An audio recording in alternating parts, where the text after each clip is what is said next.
Hello, BookTube, and I'm here live again on another Saturday night with Mark. He looks a little different. Well, it's because It's a different Mark. Mark Richardson. Big shoes to fill. Yeah. So what's it like up there in Vermont these days? Drought, severe drought. We got a little bit of rain last few days, but very little. I can actually hear the water in the river moving a bit. Usually it's roaring this time of year. Foliage, you've been here before. The foliage is still good, but it's not good for the land not to have any water. It's a lot more golden looking. So, yes, this is where the Red Sox fans hang out. Maybe we will see Chicago in October. I hope so. We both predicted it, right? But yeah, no, it's really dry here, and I don't know. I think it's warmer than where you are, right? Yeah, it is. Yeah, it's Celsius wise. It's getting down to like single digits at nighttime, definitely. And if you want rain, then we can give you some rain, because it's like there's days. I think it was last weekend that basically rained all weekend. Well, we haven't seen any of it. Yeah, exactly. Cubs look good this year. Oh my gosh, we got in by the skin of our teeth, and I just wanted to be in the postseason, but. Watched Scott's talking about the Red Sox and the Cubs. He's a Cubs fan. I'm a Red Sox fan. So we're in different leagues. So there's a chance we'd be in the World Series, and that's what we kidded around all year about. But I don't wear socks. I don't wear socks anymore. So if you did, they should be red. I work with a lady, and I have for years, a librarian, and her thing is socks.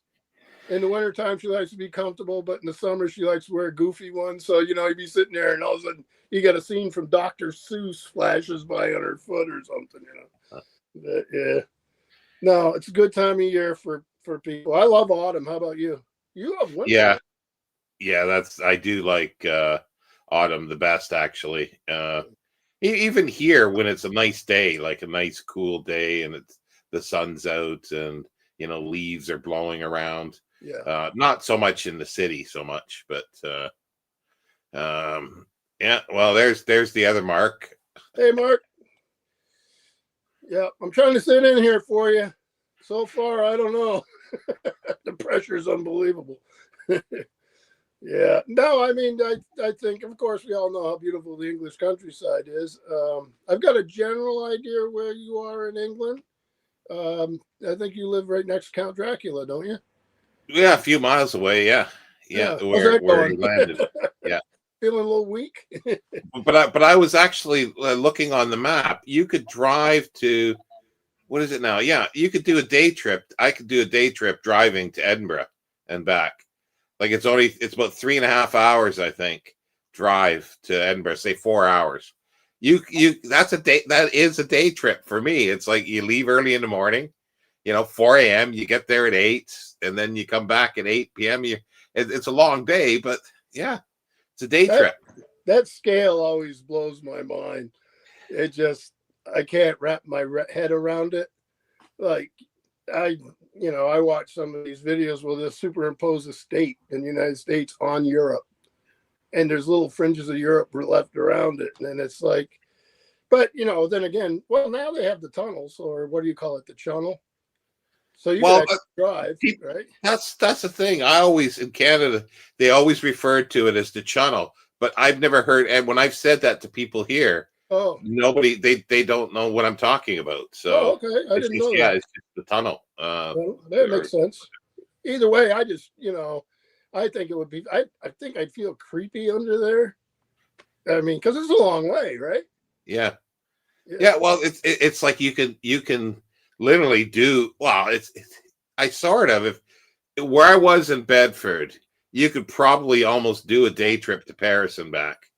Like it'd be a very, very long day, but it would be like you could go have lunch in Paris and then come back. Like I say, I don't understand the scale at all. To me, to travel in the States, well, you've been here, so some things are days driving. Yeah. With interstates where you can go 90 miles an hour, just keep on going, or you're not supposed to do 90 miles an hour, but depending on where you are, you could. And it take days sometimes. Yeah. Oh, yeah, Canada's the same way. Well, yeah, because like there are like little videos where they get somebody coming to Canada and they're in Toronto and they go, "Oh, well, I'm going to go out to Alberta. We'll do a day trip out to Alberta." Yeah. Like, Good luck with no. that. If you have your own airplane, you could, I guess. Yeah, no, Well, look at that here. When I say 3.5 hours to Edinburgh, it's like if you're in downtown Toronto, you're at Lake Ontario. To get out of Toronto, it'll take you longer than that. Right. Oh, yeah. Well, that's a big play. Yeah, that's true. It's been a long time since I've been to Toronto. We used to go up to a place called London, near Toronto. Yeah, London, Ontario. Yeah. Yeah, you've been there. Yeah, I used to stay there in the summer, and they had a big stone house we stayed in. I was younger, but it was really cool. Pretty place.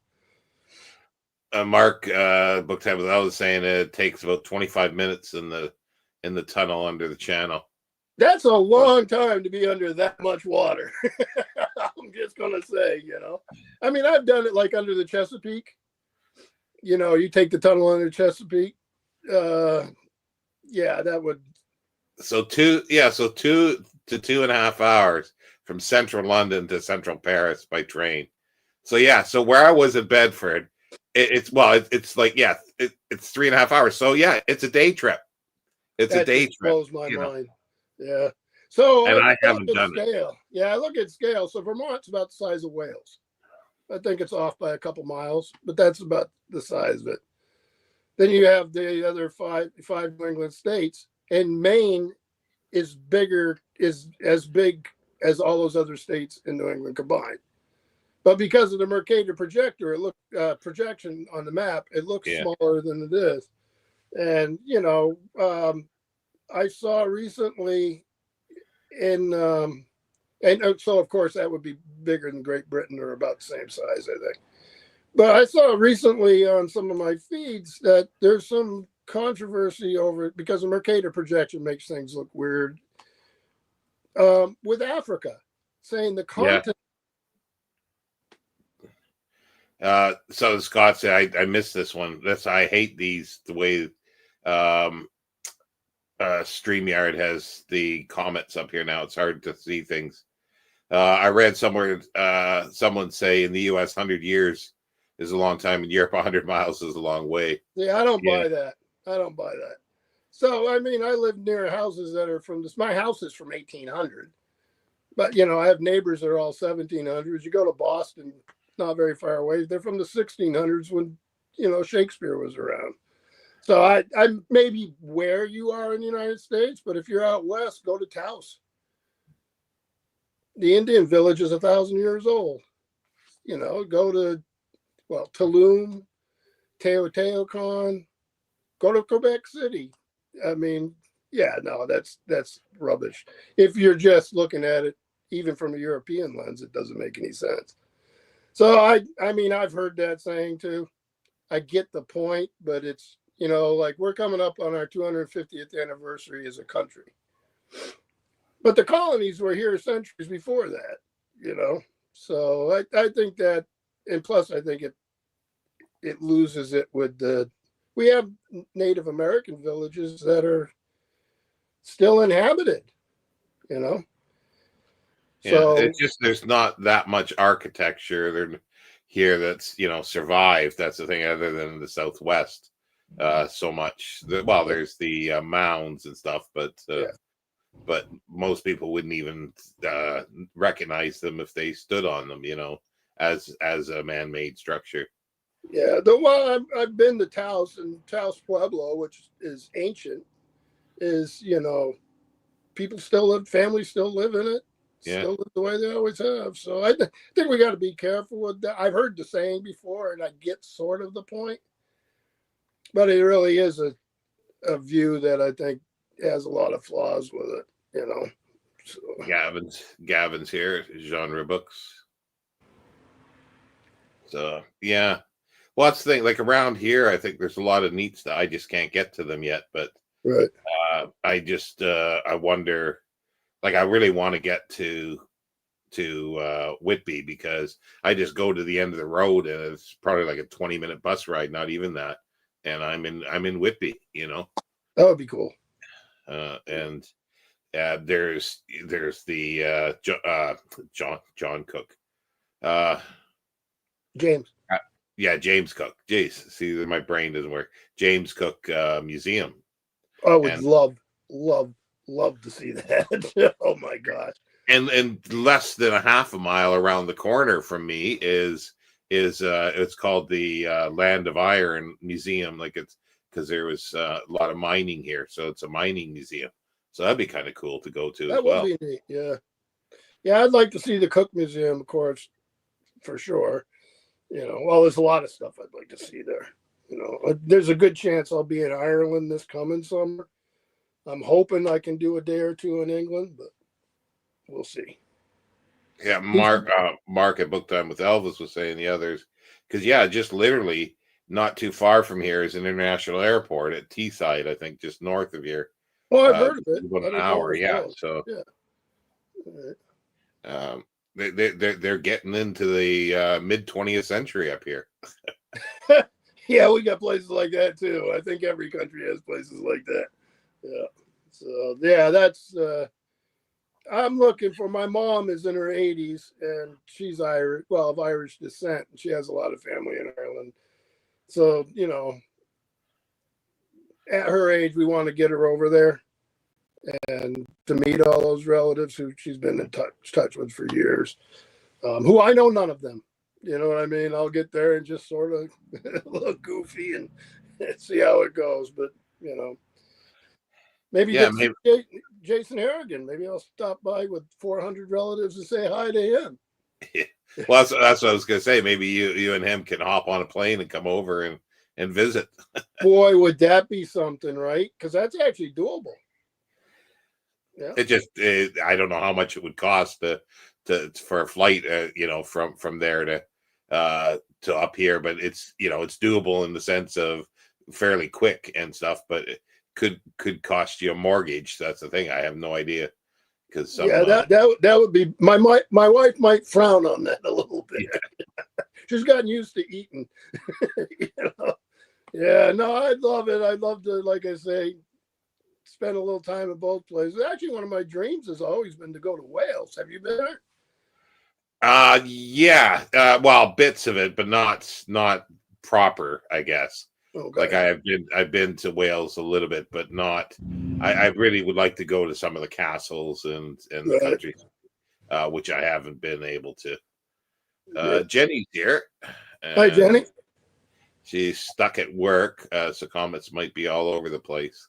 Working on a Saturday. Well, she works on a Sunday as well most of the time. Yeah. And when watching I was YouTube. a boy, you weren't allowed to. Yeah. Except unless you worked in a hospital or something like that. When I was young, you didn't work on Sunday for sure. Yeah. Well, I remember, the stores weren't open, shops weren't open. Never. Kind of thing, yeah. That's a different world, isn't it? Like the only time something like that is here, Christmas Day is usually dead. I remember my first Christmas in Milton Keynes, and it was like, I think I had to work up to a certain time, and I expected things to be open because I was recently in Canada. Things were open on Christmas Day, but here nothing basically except like Chinese restaurant and stuff like that. That's all that was open. Yeah, we probably would have almost nothing open. Again, you just would go out and there'd be nothing. Maybe in the cities, which I don't spend any time in, it would be different. Maybe a gas station. If people were traveling, you'd probably have to stop at a gas station. But I would hope they,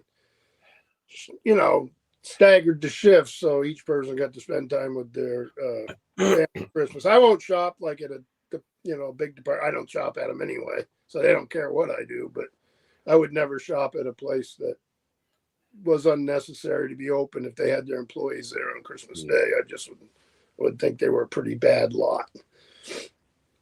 Mark is saying that flight from Dublin to Teesside return can be as low as €80. Whoa, So that's got to be like doable. $100, I guess, $100 US. Yeah, but that's a couple good books. Yeah. No, we would do it for that. Well, if we did a car, we'd have to have Jason drive, though. There is no way I'm driving on the wrong side of the road. And I know, friends from Britain, you're going to say it's not the wrong side of the road, but to me it is. And you don't want me driving in your country. well, you and me are used to driving on the right side of the road. We'll just say right. that. There's a right and a wrong. Yeah, and I ain't doing it. I can see at my age, I forget why I'm in a room. I'll walk out into the kitchen. I have no idea why I went there, and I'll make something up. Wait, driving. wait to get on the roundabouts or a double roundabout. Roundabouts are one thing that New England in the United States is like England. We have roundabouts everywhere, so roundabouts don't bother me. They bothered me when my son was learning to drive, because I think I almost had a heart attack like every time he approached one, right? Because they don't give you time to really give a long explanation. But yeah, in New England is like England. We have roundabouts everywhere.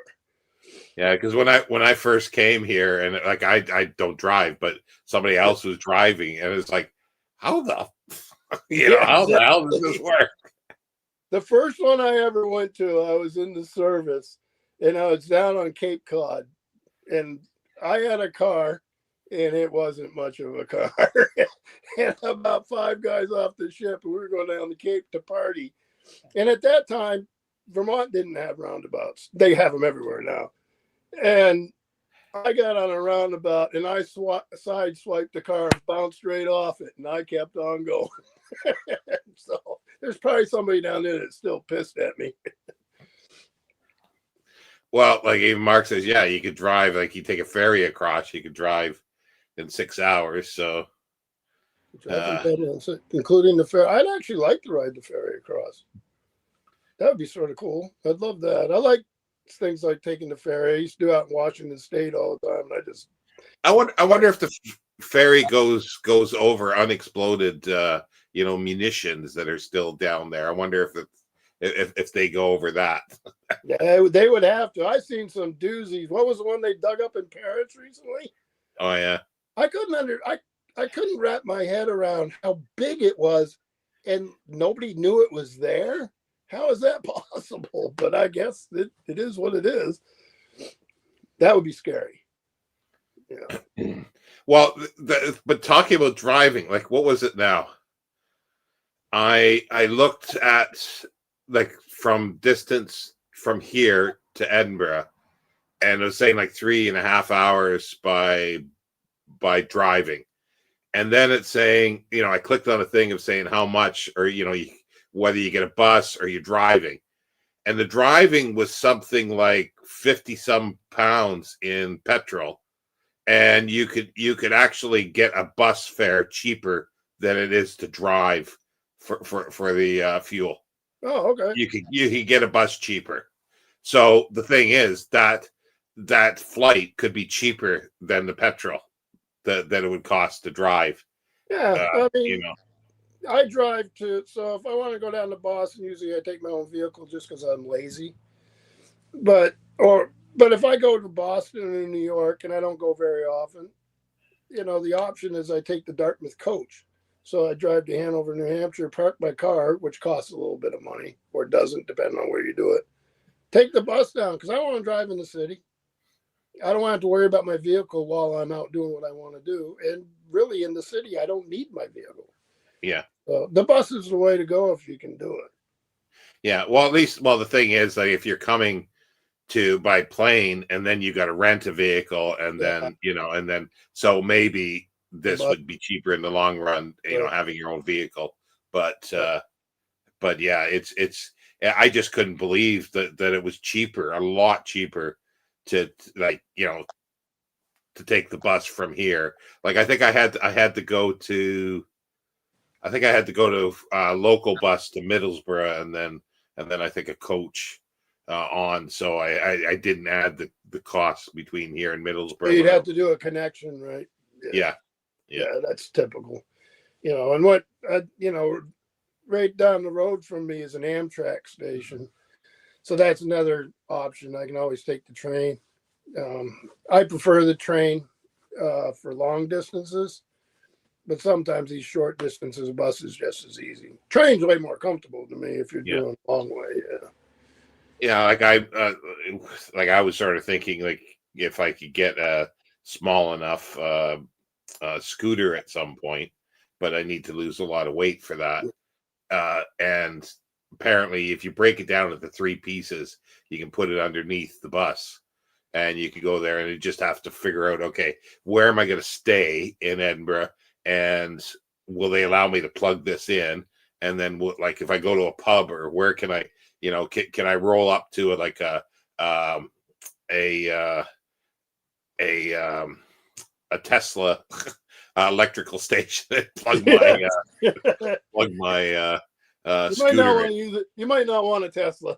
You might want to avoid that. Yeah, I know here that all those things are really smooth because the law is so strict about they have to be. But if somebody told me they were going to put your scooter under a bus, you may want to check to mean that's a compartment. Yeah, not just under the that's bus. true. Yeah. Yeah. Yeah, I don't know I don't know why. Like, it's just I couldn't figure out why. It just says, oh, you can take the scooter, but you need to be able, I think, break it down in 3 pieces. And I'm going, why 3 pieces? If you can flatten it as much as possible with the handlebars thing, That seems isn't restrictive. that enough?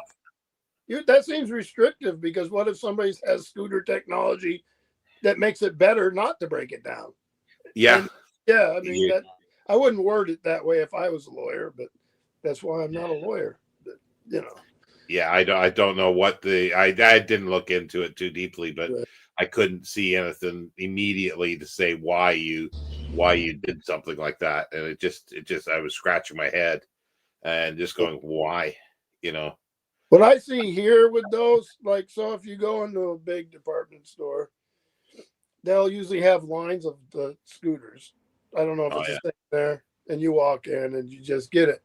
But I'm always walking by some poor abandoned person in an aisle who ran out of battery.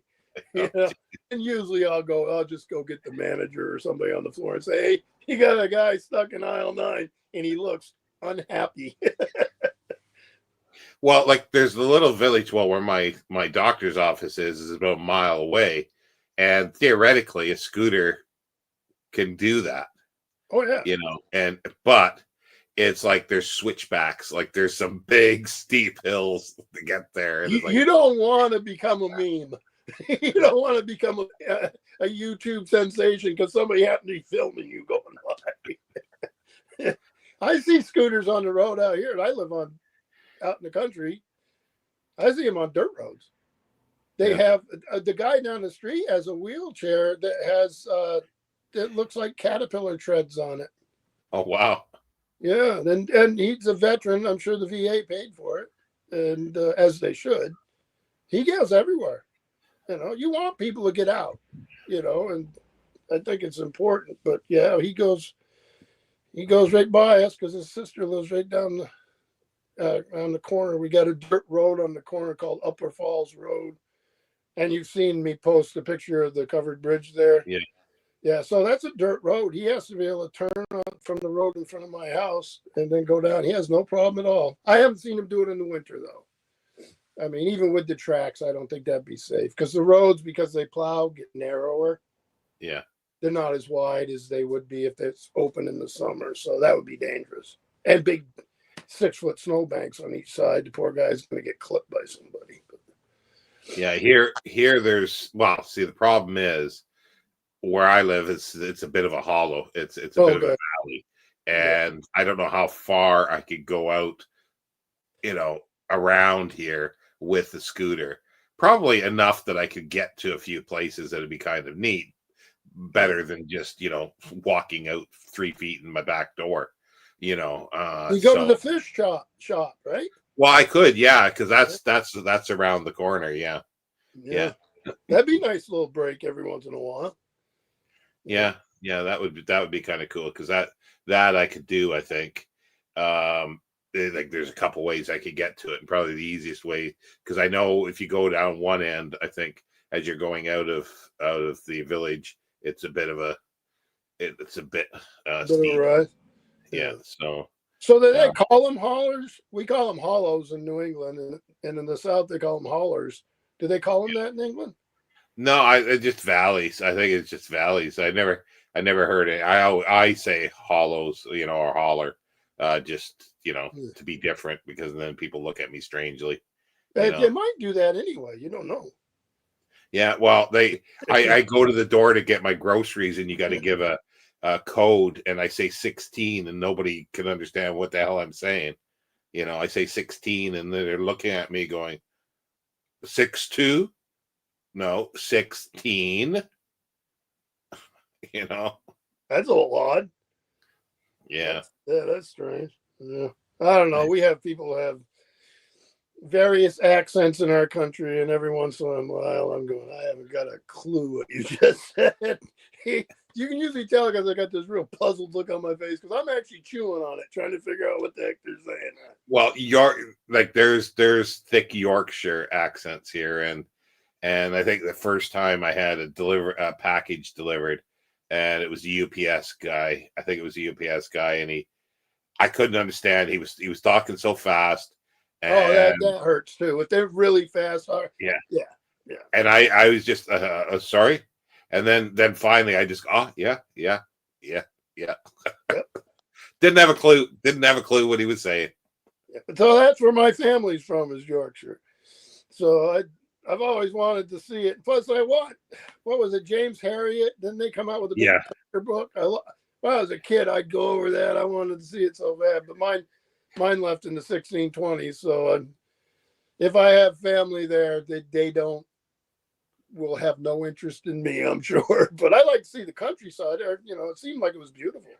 Well, yeah. Well, they've done a new series, or new actors of All Creatures Great and Small. Okay. And so they use a lot of drone footage, which is really nice. That must be pretty. So yeah.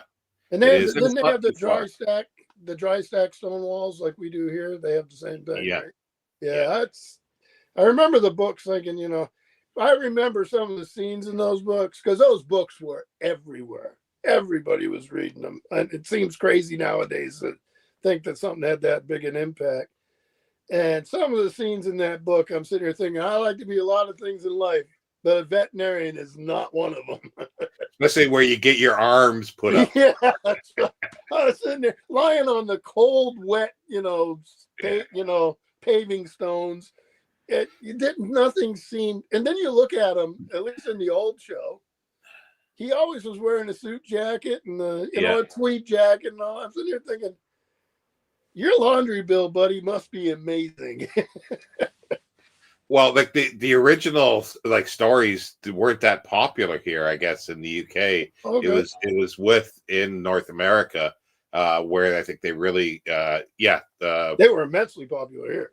You're talking about Thirsk. Yeah, I've been to Thirsk, and I've been to the Alf White's, who is James Harriet, where he lived, where they had their veterinary practice. It's sort of a museum type thing. You can go through, massive place, because I think there's two houses put together, but it's just sprawling. It's just, in the old TV series, or even the new one, doesn't even hold a candle to the size of what theirs was. It was just massive. I'd love to see that. I mean, I didn't know, I've never heard of Thirsk in my life, right? But I mean, I would love to see it. It would be really cool. Yeah, but you really need to try, the train station's almost a mile out of the village, so it's like you got a long walk to get in there, which I did have a long walk. I didn't think. Oh, you walked it? Yeah. Far. Yeah. Was it raining? Was it raining? No, it wasn't. It was actually quite nice. So I got in there, but then I did take a taxi out when I left. I had the day there. I went to some of the pubs, and there's some pubs that they're calling it they're cashing in on the James Herriot thing. That would be anywhere. Yeah, anywhere you have something like that, that's going to. But just across the street from their veterinary surgery was a little pub that you just walk in, and it's like, the size of my living room. It's tiny, really, really tiny, and it was kind of nice. But that's an old one apparently, and that was there when they were. But yeah, he was I think practicing right up until the 80s actually, I think, as a veterinarian. So people would come all the time, and as a homage or as a pilgrimage to the place. Yeah, I like that sort of thing. I just read, what was it, the Beatrix Potter one about her garden and her homes. Oh yeah. Yeah, and it seemed like an odd thing for me to read, and I was just fascinated by it because I like architecture. I like old homes. I was surprised how many acres she had, and she gave it to what's it called, the National Trust, where you get, and they take care of it from there on. So I guess people travel to that all the time too, and a lot of people grew up with her paintings in her books, so the countryside means a lot, I guess. And the one you and I mentioned is what is it, the baby and the child, the eagle and the child? Yeah, in Oxford. Yeah, the pub. Yeah. Jenny's saying the only thing she knows about Thirsk is that they have a racetrack. See, I didn't know that there was a racetrack there. Horses, cars, dogs, what? I don't know. And Mark is saying it's 45 minutes from where I am here. Oh, wow. Thirsk. Yeah. Okay. Yeah. And everybody's got this geography down pretty good, don't they?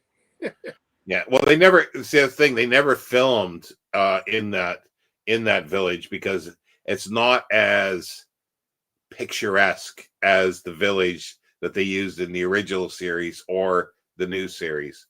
It's kind of, it's different. It's neat because when I was there, that was, oh crikey, that's got to be 15 years ago. But there were cottages, like little cottages along the way that were for rent, lots of them. And it said how much, and it was like 200 and some pounds a month for rent. Nice. It was really cheap. But then when I looked that I had to move, it's like, prices were just skyrocketing. So I don't know what's happened there. I don't know what's happened there, but I know they were bringing in because the taxi driver was saying that there was a huge hotel there. Like there used to be more pubs than there is, and there's already a lot of pubs in this place. But Weatherspoons, which is a big chain, he says was going to buy up this, and they hoped they would because then it would sort of refurbish the area. But there's also, I think, a film festival there as well now. There's like maybe even a silent film festival. Jenny says it's a horse track. Oh, okay. Yeah. So I didn't know that. But it's a small place. You can walk around it very quickly, and it's like there's a nice church on the edge, but then just around it is all countryside.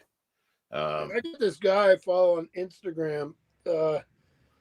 So I grew up, my father was an Anglican priest, and I grew up in that tradition, and we have a lot of the neo-Gothic churches here, which is an English thing, right? But I follow this guy on Instagram. It's English Pilgrim or something like that. Well, he'll go to these old churches and then just tell a story about them.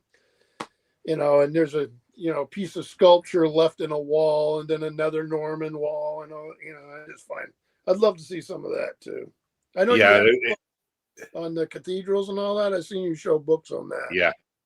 Yeah, it'd be cool to go around to the parish churches and just do that kind of thing. That I would really enjoy, but I never had a vehicle. I never drove, so that's never going to happen. Some of them are remote. Yeah. Oh, I love railroad museums. Oh, I would go for that in a heartbeat. The Darlington, is that? I'm not sure, because I was at one that was just south of York.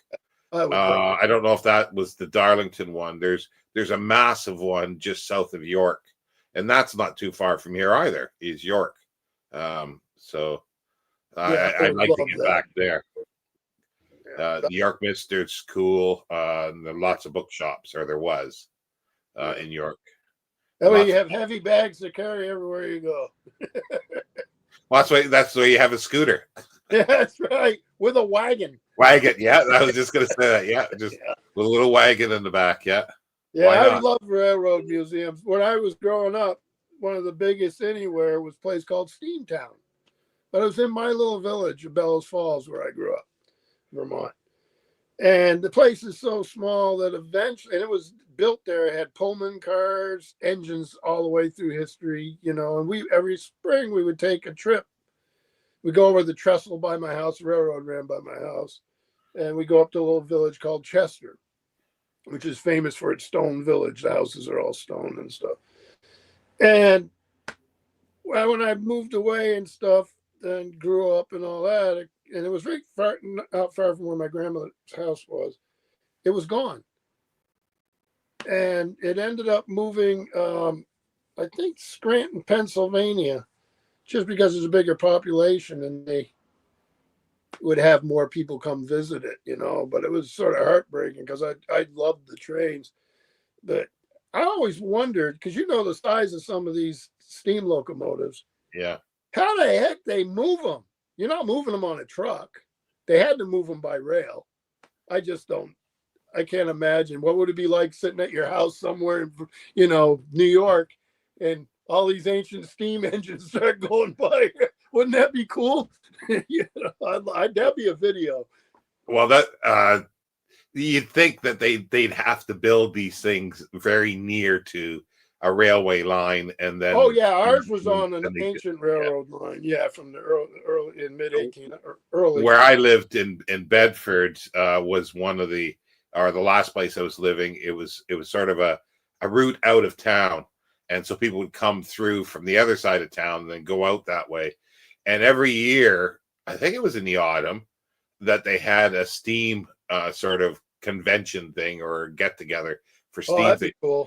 So for a whole day before, there'd be steam vehicles going by outside of my window. I would love that. Fabulous. That was fabulous. That would be cool. I like the old tractors that were steam and some of the truck cars. Yeah, I go to a lot of tractor shows, farm tractors. I love that sort of stuff. I love it around here when they're going to have a big antique car show somewhere, because a lot of times they have to get off the interstate, which is quite a ways, but they have to use all our roads around here are 2-lane at best, paved roads, and you'll see lines and lines of them, all of which you'd recognize, and they're coming from all over the place, and they're beautiful. I mean, you can just stop on the side of the road and watch them go by, and you're getting a free show. This amazing stuff, and motorcycles. Yeah, there was in Bedford, there would be something that would happen in the autumn too, and they'd always have an old carousel, or they sometimes had, and it was always run by a steam engine. Like they had the belt, and it would be run. But it disappeared. Like it was year after year for quite a while, and then it disappeared, and I don't know why. Probably some health and safety say, "Oh, the belt, somebody's going to jump into it," and stuff like this. Yeah, we don't get much of that kind of stuff here. Everybody, if you jump into it, it's your own damn fault. Yeah, that's my view too. Yeah, we just lost somebody we probably didn't need in the first place. Yeah. Yeah. Jenny's saying here, yeah, York it is a beautiful city. I spent a whole week there, but problem when I was there, well, it wasn't a problem, but it was like October, so the days were really short. So I would get up, I would go in and just walk around as much as possible, stop, when I got tired, and basically you're never more than 5 minutes between pubs. So there's always a pub somewhere. And so I'd stop in at a pub. And by the time evening came by, it was maybe a little tipsy, but it was good. Yeah, when I was in archaeology school, of course, York was so famous because of the medieval digs there, right? Yeah. Yeah. I mean, we see pictures of it. We couldn't believe it. It made you, I definitely wanted to go. I never got there. Yeah, I can't remember the name of the city that's underneath all the stuff there. But that's kind of neat. But they have like a railway car or little thing. But I was too big in it because they're like, I think it was a thing came over the shoulders. It couldn't lock it in, so I couldn't go like under. on a carnival ride. Yeah. But you're just putting along straight and maybe a little curve. But they wouldn't allow me, so basically I was let in the back way, and then sort of I was able to walk around the exhibits. So that was kind of cool. I'd rather walk. Yeah, it was better. Yeah. I'd way rather walk. Yeah. I've always wanted to see the archaeology there. That would be so cool. Oh yeah, there's lots there. That's the thing, and the museums are really good there too. So Darlington is so it's the home to the first railroad. So they have so it's still there.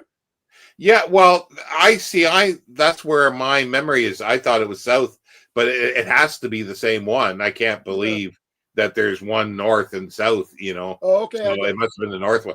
Especially there was a cafe there called the Brief Encounter Cafe. So I remember that from the movie. And that's different than the Third Encounter, the cafe, right? Yeah. Yeah. Let's see here. What's happening here? There we go. Let's go back here. There's a lot of ones here. I'm glad you're doing that. I don't have a clue. Yeah, it's really screwed up the way they do it. So I'm missing a lot of stuff here. Oh, there's another one here. You could go up to Lindisfarne and Bede country. Yeah, that's a dream. That would be cool. Yeah, but we don't have bidets here, so maybe we don't really need to. Yeah, har, good joke.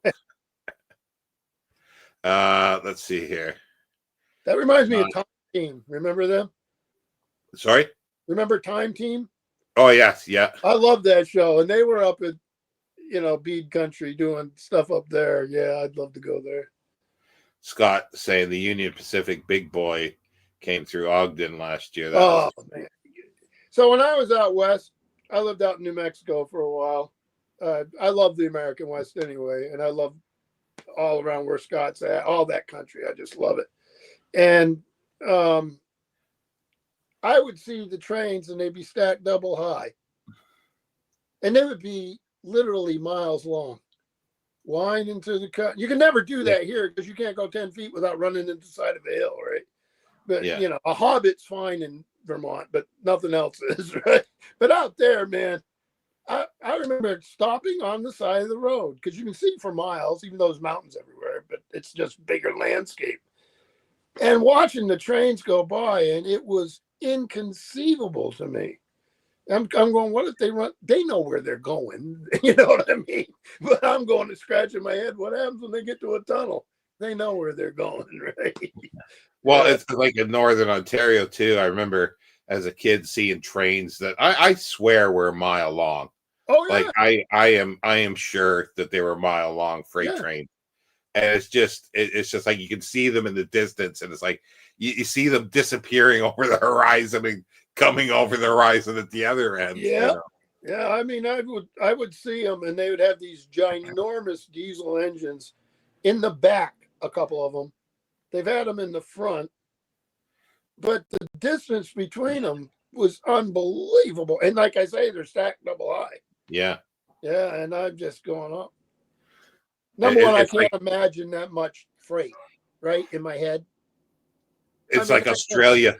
Yeah. Australia with the trucks, with trucks like the 10 trailers on behind, just barreling down. I've never seen here. We have some states it's illegal, but out west you see the tandem ones, and then in some states in the east you'll see them where they're two, and that's bad enough, especially if you're driving alongside them.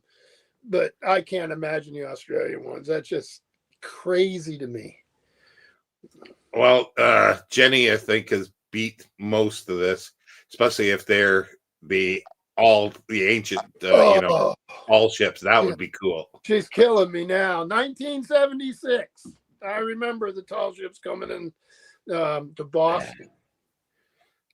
If you haven't seen it, it's a life changer. If you're a guy who loves that, or a woman who loves that stuff as much as I do, or a kid, because in that case, in 1976, I would have been. I won't say, but old enough to know. I was 10. I was 10.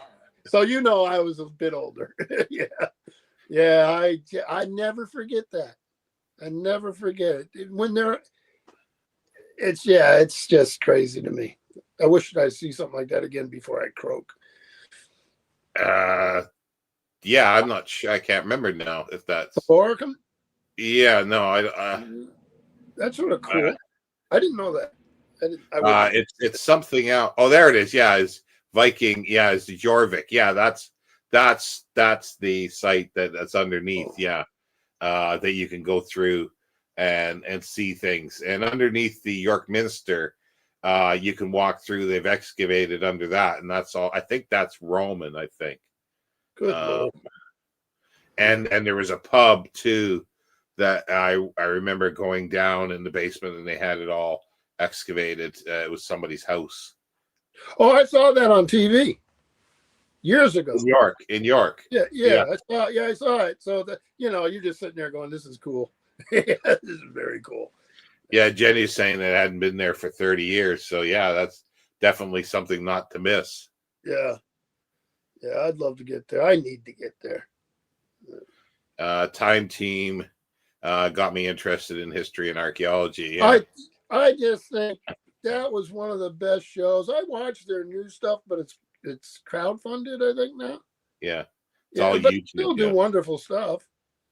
What was the name of the field archaeologist on that?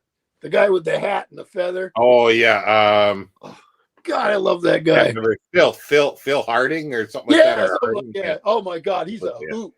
Yeah, but Baldrick is great. Like some of his documentaries. I like one he did documentary on dung, and he's sitting there or he's crouched down, you can see in a field, and then the camera pans out a little bit and he sticks his hands in a cow patty and going, "This is what we're talking about." Oh my God. I remember sitting in one of the intro archaeology classes, and they're talking about copper lights. And I swear the light didn't go on in my head until halfway through the lecture. I'm like, what? Yeah. Well, this is a good question to have on a test. Okay, well, thing is, an artifact is something that's been made by a human and using modified. Yeah, lots of things. And then there's an eco-fact, which is natural. So what's a copper light? I'm going to give it to artifact. But I suppose you could modify it into something. Yeah, well, and plus people sometimes work really hard to make one. Well, there's the big copper light in, I think it's in York. It's like the biggest one that they found. Like it's like this big, and yikes! Somebody broke it. Like so, but they've repaired it now. And it's this massive copper light. So you're either into art restoration or you're into copper light restoration. Yeah. I know who passed the class with the higher score. Let's try to catch up on some. There's quite a few comments here now. Scott Daniels saying, yeah, there are times out in the remote areas that people get out of their cars while waiting for a train to pass. They're so big. Yeah. I can't. I remember, like I say, as a kid, and it's like I kind of thought that they might have been false memories, but then I, later as an adult reading something, no, they weren't. That's big country out there. It's in the sky. I love it out there. It's just beautiful. A bit older, huh? So 11 or 12. Yeah. So you're being very kind. It's even older, but that's okay. Not that much more. 5 years older, I think, than you. Yeah. So hello, Summer. Hey, Summer. Let's see. Did I get everybody? Did I get all the comets because things jump around. Oh yeah, the Viking Jorvik. That's what it's called. That I didn't know. It's another one. You probably need to get down to the Royal Navy dockyard at Portsmouth, Mark. Now Mark is just killing me with all these suggestions. Like he knows all my weak points, right? The railways and of course I've seen documentaries and pictures in all my books, and it would be a dream. I'd love to get on. I'm a big fan of Nelson because of all the stuff I've read, and we all know where I'd like to go because of that. I seen it from the outside, but I never. Yeah, that's all I saw. I don't think I didn't have time. Like I was in Portsmouth once or twice when I was down there, but didn't have a lot of time, and I was interested. Well, in other areas too, because I was there once to visit, and then that's where, and then I was there one other time, and when I was visiting, that was where I went up to Stonehenge, and so I spent more time doing that kind of stuff. Yeah, I'd love to see that. Yeah. So, and I didn't really see too much stuff that was in the backyard in a sense that was so close because I wanted to hit these other areas, and I thought, well, I could always come back. Yeah, well, I do that here, But another place I like to see over there, what is it, the Mary Rose Museum, the one they raised up? Yeah, I'm not sure where that is. I remember watching that on TV when they were raising it. I remember watching that.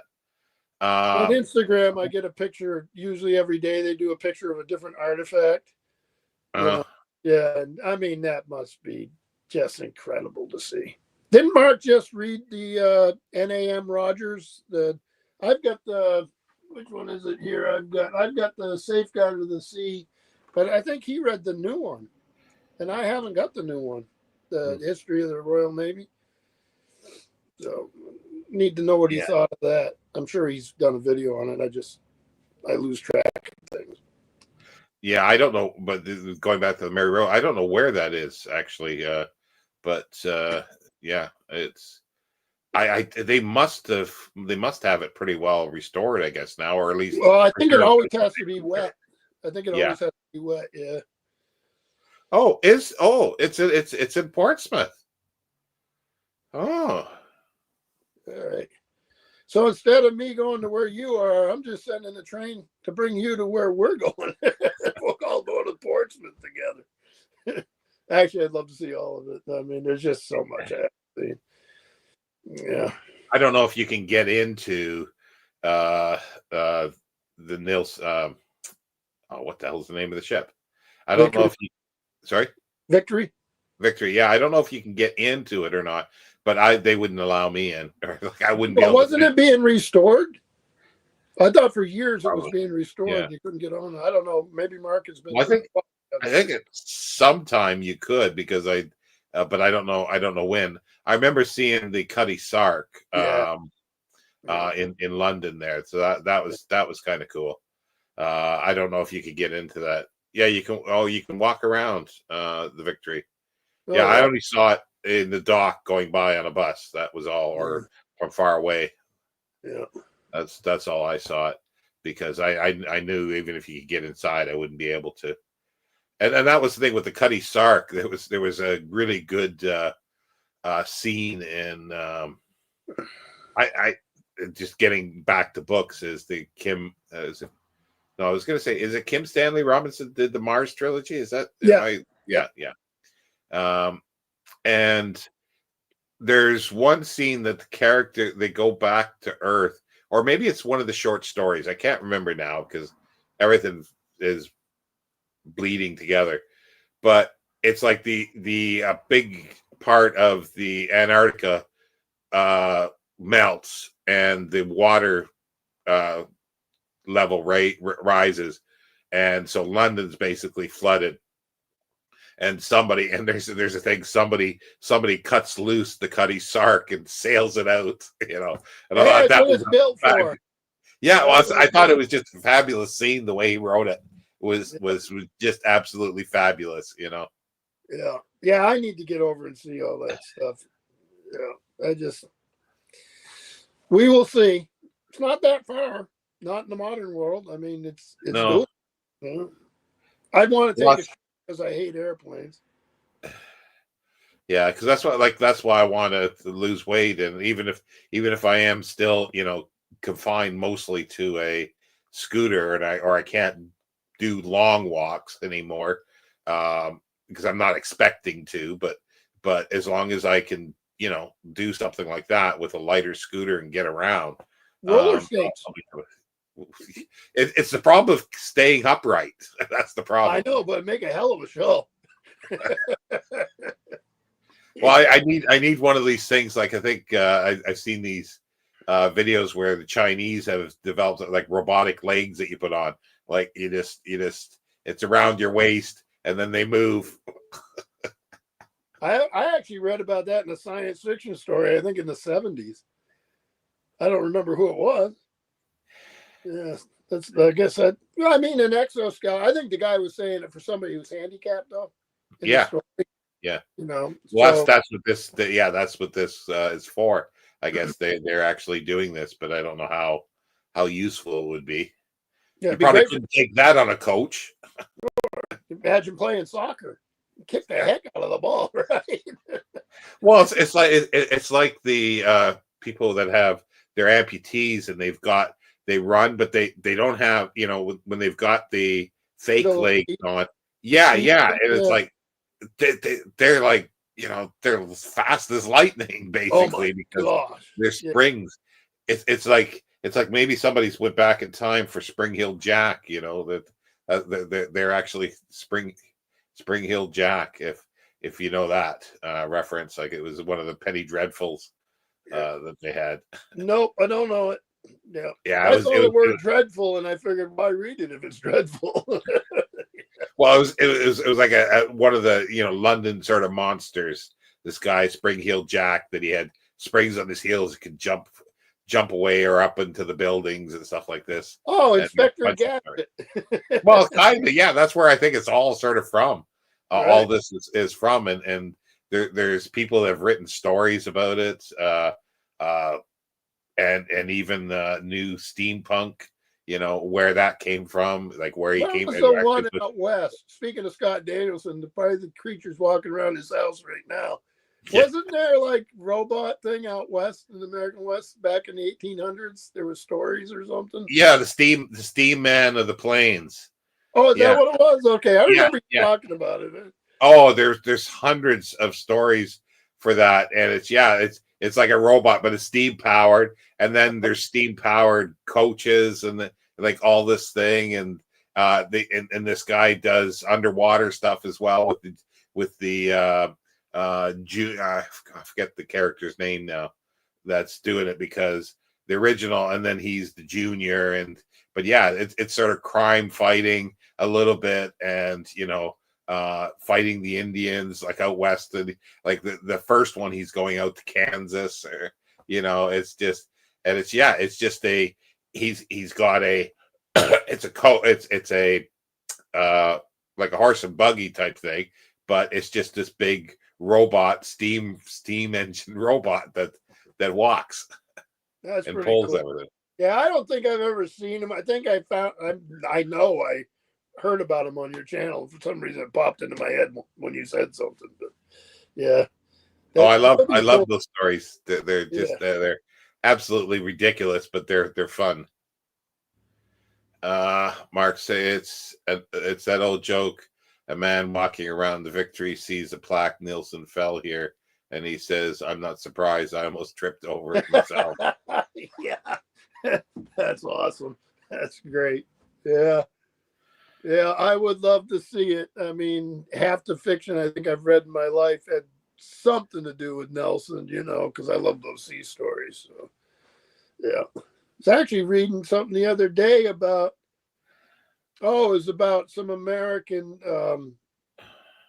merchantmen who actually, when they went into Naples on one of their voyages, actually were guests of, it was Nelson, and what was his mistress name? Emma?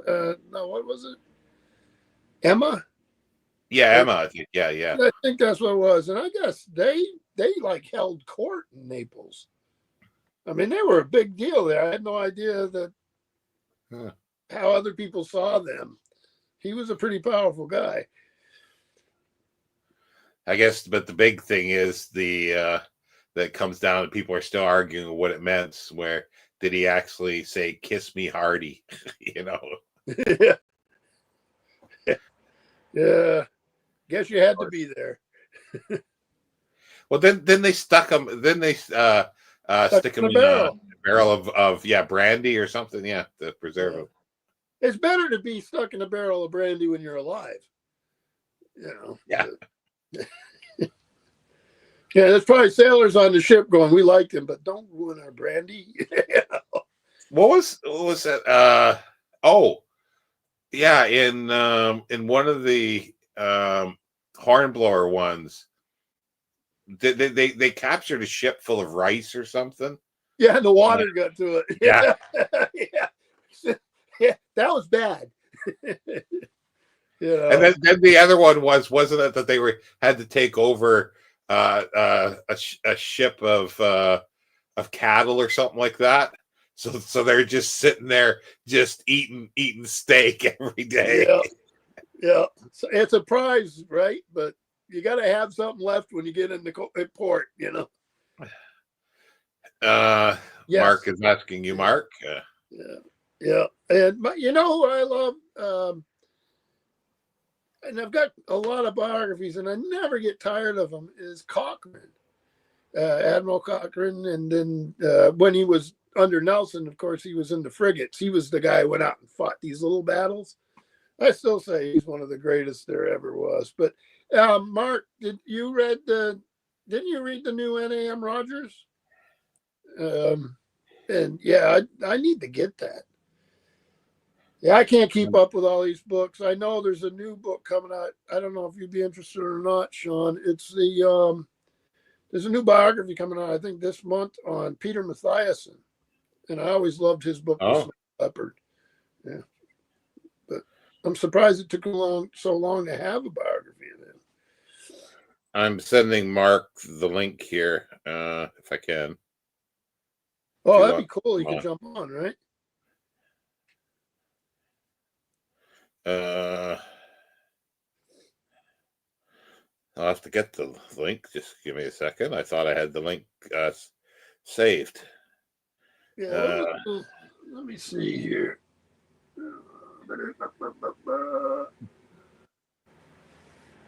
Oh, I thought there was.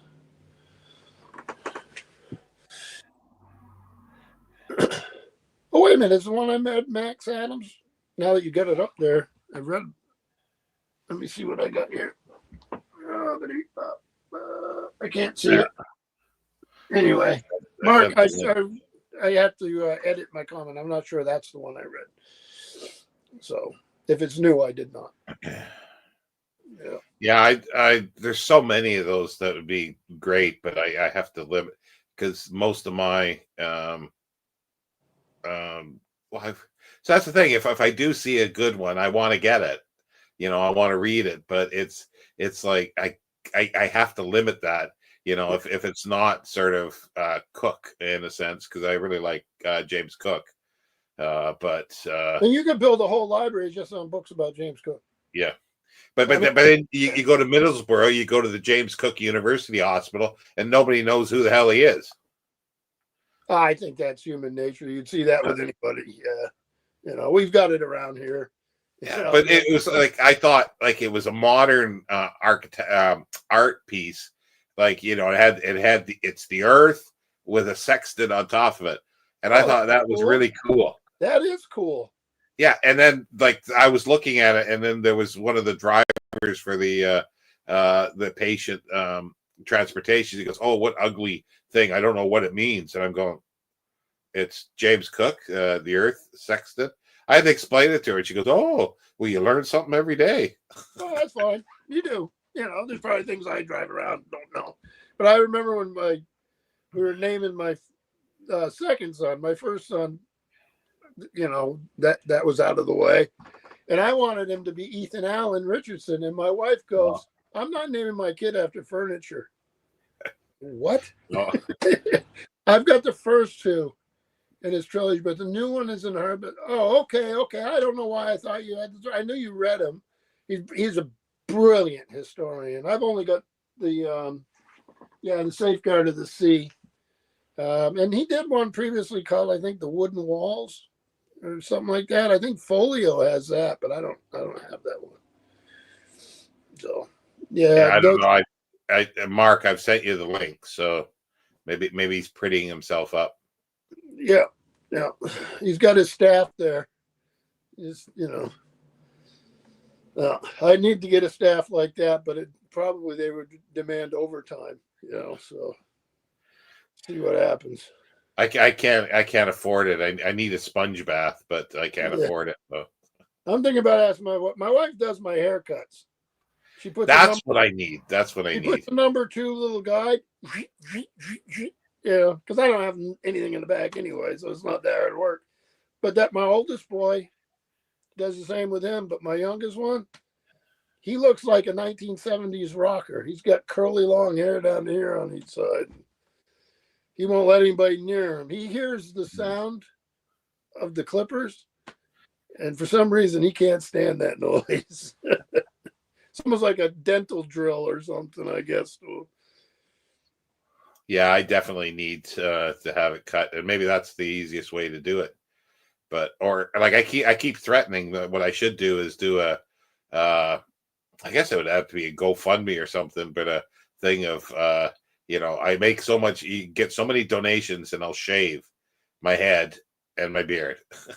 Yeah, I mean, I like having mine shaved off as much as possible, because then I don't have to worry about it. The beard, I mean, if you look at my videos through history, and why would you? But either I got a full beard, this goatee thing, or nothing, because I get sick of all of them because they're all a pain. Well, after a while, you don't even notice it. Like, you get itchy, but it's no more itchy, like at this stage, than without.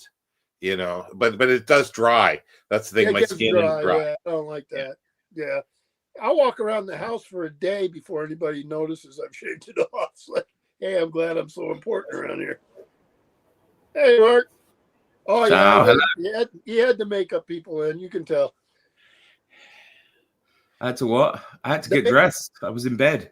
Oh, yeah, I've been a bit ill. I've been a bit ill at the weekend, but I thought, stuff. That's the one I was mentioning by Max. No, I have not.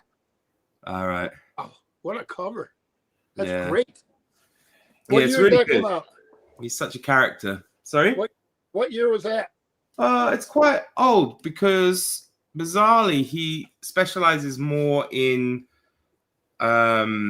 like Saxon history. So I was surprised that I saw that he did this. Yeah, I think it came out 2005. Yeah, but if you see books now, he's written books called like King in the North, Alfred the Great, all sorts of stuff to do with the Saxons. So it's quite a thing that he didn't stick with it. But yeah, that's that's pretty cool. No, I'll keep an eye out for it. Well, how long have you had it? That's a hardcover, isn't it? It is, yeah, but I bought it secondhand, so okay. It's sun damage. Yeah, but you mentioned Cochrane, so I dug out this one. It's a really good one. I can't see the author. Oh, David, I've got that one. Yeah. Mine looks different here. There am I at. I look up here and you think I keep everything next to each other, but Cordingley's done some good stuff. Yeah, no, he's very good. And yeah, I bought them as soft covers, the NAM Roger ones, but the third one is in hardcover. Have you seen this? Oh yeah. I haven't read it yet, but this you will like. This is well written. Yeah. But no, it's these two I think you mentioned by NAM Roger, but they're just the first two in the trilogy. Yeah, I've got the first one, but I'd love to have those. Yeah, that's nice. The third one's out in hardback, but because I'd already bought the paperbacks, I didn't really want to have one hardback. Right. Yeah, I plan to get to quite a few, hopefully at the end of this year, because this one's supposed to be good as well. It's 1 volume Empire of the Deep. Okay, you're just killing me here, Mark. raves about. And you've probably read this one because, of course, it's his most famous one, I think. I want that, and I like that copy. I'd love it in the folio edition. They did one on that, yeah. Because I'm always. And then I've been. I was reading calendar last year. John Sugden's Nelson biography. I read the first volume. I need to read the second volume, but this one's supposed to be a good single volume one as well. So, okay, yeah, some good naval stuff. Yeah, yeah. I think I've got you have that one too, Mark, don't you? I'm sure I've got a hardcover of it as a remainder. Nilsson, his when he went to Antarctica or the Arctic, I think. Was it Nilsson or? I thought it was Nilsson. Yeah, in the first, I mean, they mentioned. I don't know if it's just a book dedicated to that, but they it's a specific book. I think that's about him doing that, and I'm pretty sure I bought it, or I might not have, but it's somewhere. If I do have it, I remember seeing it was remaindered and it was cheap in the hardcover, and I probably bought it, but I'm not 100% sure. But Jenny was saying they made you dress. We did. Well, at least he's not at work, you know. Well, you made me dress at least the top part anyway. So true to BookTube norms. He's going, boy, it's chilly here. He's been reading the Donovan Powell stories, Isaac Asimov, iRobot stories. Yeah, we read those a couple years ago, didn't we? Yeah. They're good. Fun. Yeah. Mark knows what they are, but Mark doesn't know what they are.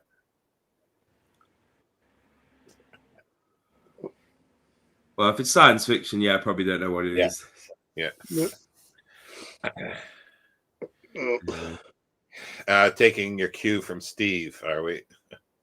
Oh, the no pants. Yeah. I've got pants on, just no trousers. Okay. It's the British thing. It's like when I first came here working in a bookshop, there was a very small space behind the counter of the cash, and there was this one girl always would stick out her rear end to stop somebody to go in. She thought it was funny and everything. And so I just sort of said, you keep doing that, somebody's going to slap you on your fanny.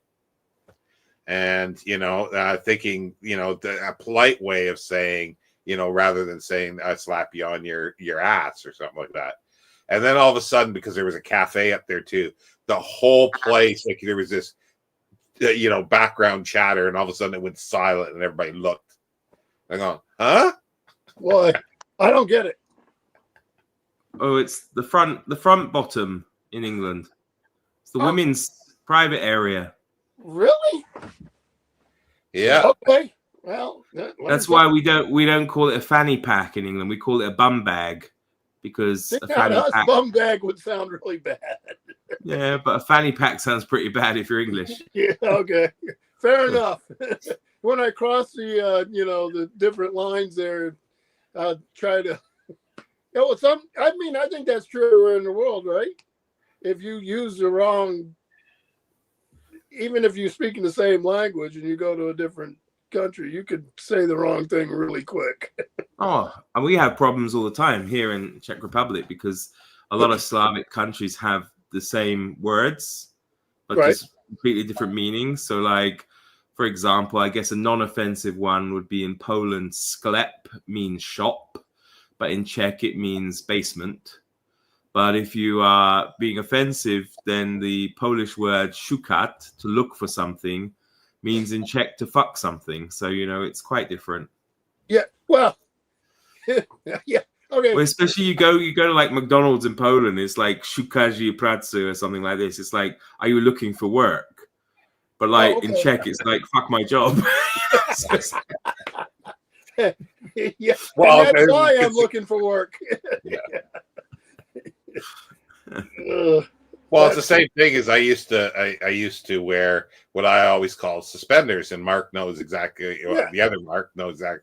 To hold my trousers up, my pants up, And then I knew that here they always call them braces, and suspenders are, yeah, that's the thing, but suspenders are for women's stockings. And so I purposely, when I needed a new pair, I would go into a men's department and I would say, well, where are your suspenders? And there'd be somebody looking at me like this and says, no suspenders. And I show this and he goes, oh, braces. I said, no, I don't need anything to brace my pants or put on my teeth. I need something to suspend my trousers over my shoulders. So yeah, and then they just sort of look at me, still strange. They used to have those suspenders for socks, didn't they? Yeah, they did. Yeah. Well, it's the same idea, right? Yeah. Yeah. I mean, I can when it's a different word, I can, if I know, I don't mind switching to the local idiom or whatever you call it. But it's when you don't know, and you've said something wrong, and you just can't figure out what it is. Well, but the fanny one was that, because definitely I would never. I didn't know at that point, and it was like everybody went silent. And somebody had to explain it to me, and then I just started burst out laughing. And then every time I had an excuse to say it, I would say it just to shock people. I thought that was a common name in England at one time for women. Yeah, it was. Yeah, it wasn't Trollope's mother.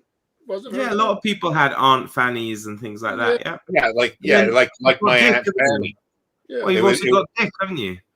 For men, Dick so and so, Dick. What's it? Yeah, no, we do that here, and every once in a while, I like to, if I don't like him, I'll say, "Hey, Dick," and you just feel better. Well, what was the saying? My sweet Aunt Fanny. That was. So I still don't know how that is. Are they referring to? I think it was Sweet name? Fanny Adams, wasn't it? Because it's Sweet F.A. Sweet Fanny Adams was what they used to say. That was the meat in the can, wasn't it? Yeah. Okay, that makes sense then, yeah. But somehow it became a euphemism or like a saying for something. I'm not sure which. It's almost like when you name your kid what seems totally fine, and then you find out later your last name's Nixon and you named your kid Richard. Yeah, and somebody famous does something just like ruin the name for the rest of the kid's life. There's a woman that's done, a Chinese woman. I think it's Chinese or Japanese, but I think it was Chinese, and she was going like Western names that in China, in Chinese they mean this, and it's like so if somebody has X this name, and it's like, no, you don't want that in China. Okay, yeah. You get some funny sports ones. There was an England goalkeeper called David Seaman, and if he had a successful game, they would say, "Oh, Seaman kept another clean sheet." Yeah, there you go. Some things are important. Yeah.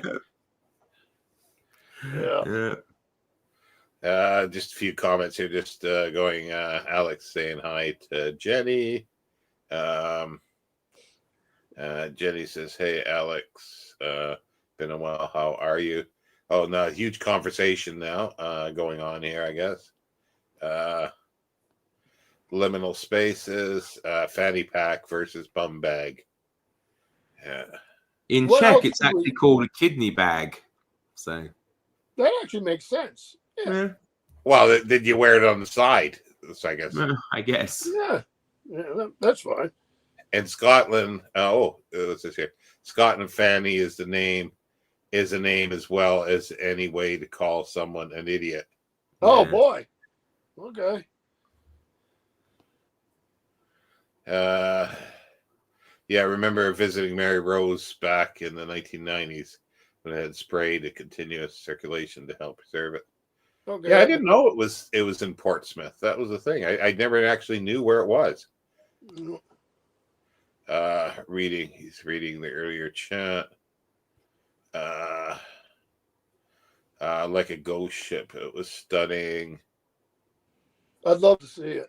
Well, there's a fantastic museum in Sweden, in Stockholm, called the Vasa Museum. Oh yeah. Like their version of the Mary Rose, the Gustavus Vasa ship that sunk, and it's incredible. It's such an You've been amazing there? museum. Yeah. I used to live there, Oh. so been there a few times. Yeah, amazing, Oh, wow. amazing. And also the Viking Museum in Oslo. I've been It's there. a really, really great one as well. Yeah. Yeah, I've been to that one. And when I went there, you know what really got me is I went on board the Fram. Yeah. And I couldn't believe that. I mean, No. and then they had also, besides that, they The had Kon-Tiki. Kon-Tiki, which I've actually met Thor Heyerdahl over. Oh, okay. Yeah, but the Fram, I just thought that was magnificent. I love stuff like. But the one you're talking about, the Vasa, I get Mary Rose on the Instagram. They put on different artifacts and stuff, but they do the same with the Vasa. Yeah. It's worth looking at. Oh, it's just incredible because it's in the city and it's like just in this building, and you can walk around the whole ship and just the scale of it, and you think, oh my goodness, you know. Oh man, yeah, I got to do it. The only thing that I can come comparable to that was the Pharaoh ship at the pyramids. That's the closest. Oh, that's pretty cool. Yeah, that's pretty cool. I've seen pictures of it.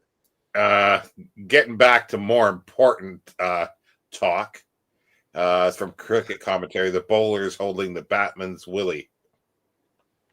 What kind of sport is that? There was I can't remember how it came about, but I think the umpire was Peter Willey, his name was, and it was something that came around. But it's also, there's a great clip from I think it was the early 90s with the old cricket commentator Brian Johnston, and he says something about, you know, the batsman couldn't quite get his leg over because he was trying to turn around, and I don't know, he just descends into this he can't stop it because the person next to him is laughing so much, and he keeps going, stop it, Agus, stop it, and then they just descend into complete and utter brilliant. Yeah, that's funny. Well, there was a really bad commercial. I think it was actually a real commercial that was made, but they realized how bad it was.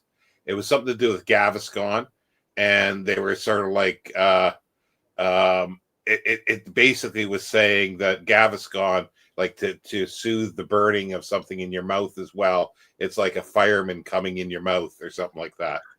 And I think they realized, yeah, it may not be a good way to put it. It's always good to get an outside editor. That might be it's like like one woman says, you just need to show this to 12-year-old boys. That's all you need to do. If they laugh, then you better ask why, right? Yeah. Jenny's talking to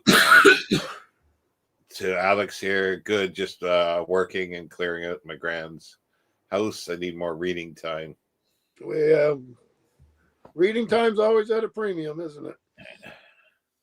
Well, you work so much too. Jenny seems to be. Well, I guess if the work's there, you take it. That's the thing. Absolutely. And especially when you can watch YouTube all day while you're working. That's not too bad, eh? Yeah.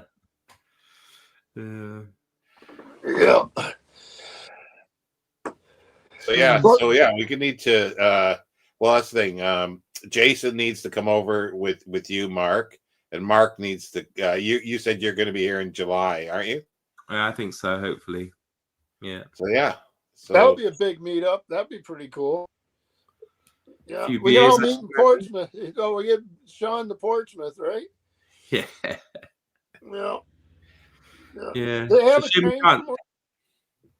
They have a train from, or what is it, Whitby to, or whatever it was, to Portsmouth. I think you can get from Darlington down there. I'm sure. Okay. Or you could head across Transpennine or something, and down the west coast through to Reading or somewhere like that. That'd be a pretty ride, right? Yeah. Probably. Well, I think the easiest would be to go to Middlesbrough, and then you probably then go to Birmingham or something, and then go straight down. That might. Well, I mean, the main East Coast line is like from there. It's like Darlington, York, Something Okay. like, I don't know, Oh, that's Peterborough. right. Yeah, York. You go straight up. Yeah, you can get right down into London. Yeah. Yeah, it's not that far either. It's like under 3 hours, I think, to London, and then another 2 hours to Portsmouth. So, yeah, it's not that big. But the nice thing up there is, of course, people forget because it kind of tapers off a little bit. So it's actually not that far coast to coast, So, obviously Hadrian's Wall is just up the way there. And then, of course, from Northumberland to Carlisle or Cumbria isn't really that far because it's much thinner at the top than it is a little bit further down. So, yeah, it's nice up there. I went to university up in Durham, so I know the area fairly well. So Yeah, my coworker, my youth librarian, walked Hadrian's Wall, I think 2 years ago.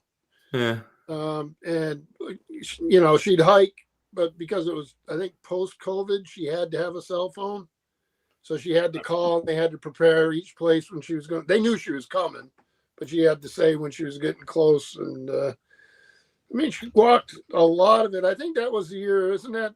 Probably was the year they had that tree cut down. You know what I'm talking about? Yeah. I don't know what the tree's called, but I think that was. Yeah, I mean, it's only 73 miles long, Hadrian's Wall, so it's not like. Oh, is that what it is? Okay. Yeah. I'd love to see it again. Another thing on the list. Well, there's what's what's the Roman city there? Berwick? No, Carlisle. No. That's right. That's at the wall. Like, I guess maybe it's more of a fort. I was going to say Vericonium, but it's not Vericonium. I don't know. I know she started in Newcastle, and I said, "Did you bring coal?" Hexham? No.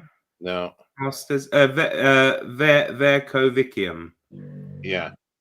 Vercovicium. Okay. Yeah, Housesteads, Roman Fort, English Heritage Site. Yeah. Yeah, I always liked Roman forts. I did a few papers on that when I was in university. So that was fun. Also, another place is the what's the Roman place just outside of or north of London there, north of St. Albans? Yeah, St. Albans. Yeah, that Roman city. That's cool there with the museum. I spent a day there. Yeah. A lot of stuff to see in England, Britain. Yep. And I haven't seen a fraction of it. I haven't seen any of it.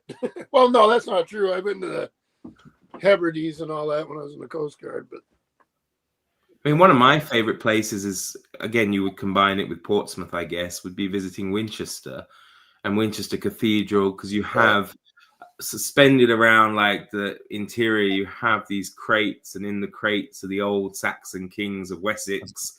And the problem is you don't know who's in what box, right? It says the name on the box, but when Cromwell came along, the Roundheads, they smashed all the boxes and all the bones were put into a single pile. So when they put them back, they didn't know they were putting which kings in which boxes. So the boxes are still there, but you can't be sure which one's in which box. Yeah, and of course, you get to stand on top of Jane Austen as well. Her little grave is in the floor of the cathedral, and yeah, it's a great cathedral. I think it's one of the best. I actually got into the crypts there because when I went there, because it was the first time it was open in decades, because of flooding, and it was that was kind of neat. I don't know how long after that, and it's the place where there's like I think a 14th century schoolboys crushed a mouse or a rat in a book, and it's still in the book. Yeah. In the book. Yeah. That's nasty. All I can think of with Winchester Cathedral was the song from the 60s. Yeah. But I'd love to go see it. Well, you get to see King Arthur's round table there as well. True. You can see the round table. Yeah, I'm in. I'll go. But it's not a table anymore. It's on a bloody wall. Yeah, That's okay. I'll go. It's Tudor era, isn't it, really? something from Henry VIII, I think. Jenny's saying, I remember when people joked about rebuilding Hadrian's Wall in Scotland was like, no thanks. You can keep Newcastle. That's the name of a good old beer, right? Newcastle Brown Ale. Yeah. Yeah, we get it. I get it here as a treat for myself. It's good beer.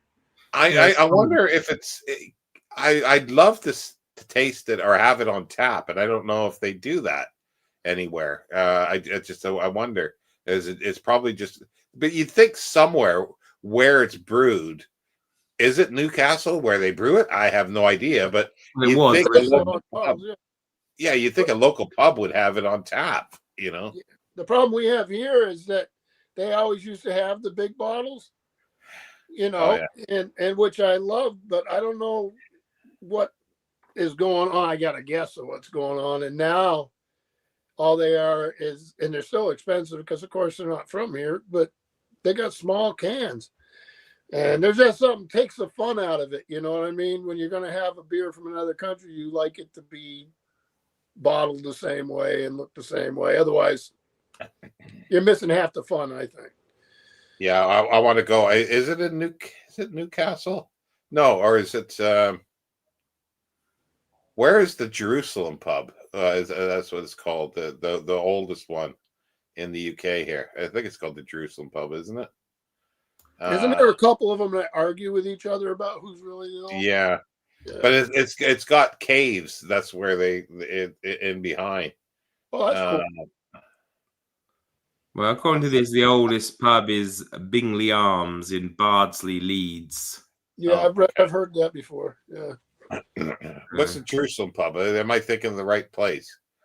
See, that's my memory is off. Ye Old Trip to Jerusalem. That must be, yeah. Ancient pub built into stone caves with charming wonky interior. It's in Nottingham. Yeah. Nottingham, Cool. yeah, right, yeah. We'll go to both of them. Yeah. Oh, I liked the place in York where it was nearby the wall, or a wall, part of the wall that was still the wall of York, that is, that was still standing.